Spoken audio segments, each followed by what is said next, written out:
To remove and install the radius rod on your RZR 200, follow these steps. Park the vehicle on a flat level surface, and ensure the parking brake is set. Next, remove the wheels from the vehicle.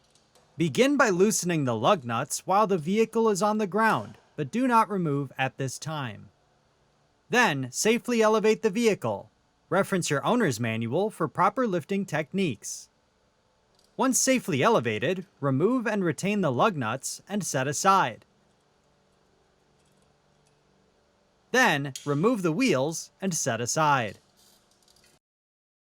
Next, remove and retain the radius rod fastener from the bearing carrier. And discard the nut.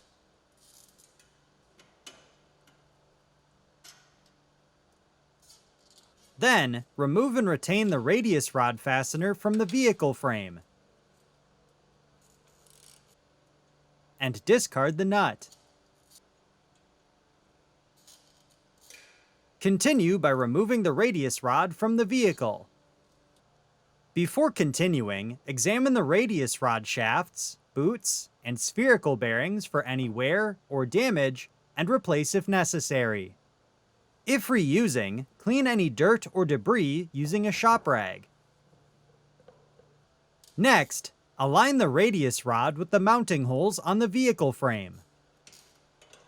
And reinstall the retained inner rod fastener from the rear of the vehicle. Then, loosely secure with a new nut. Continue by reinstalling the retained bearing carrier fastener from the rear of the vehicle, and loosely secure with a new nut. Next, torque the inner radius rod mounting nut to specification.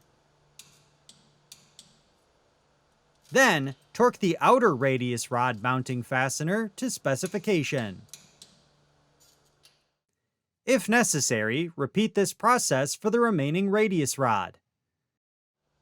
Next, reinstall the wheels on the vehicle and tighten the lug nuts until fully seated. Then, safely lower the vehicle until the tires begin to touch the ground. This will help keep the wheels in place when torquing. Once lowered, torque the lug nuts to specification in a crisscross pattern. Finally, safely lower the vehicle completely. For more information, see your authorized Polaris dealer or visit Polaris.com.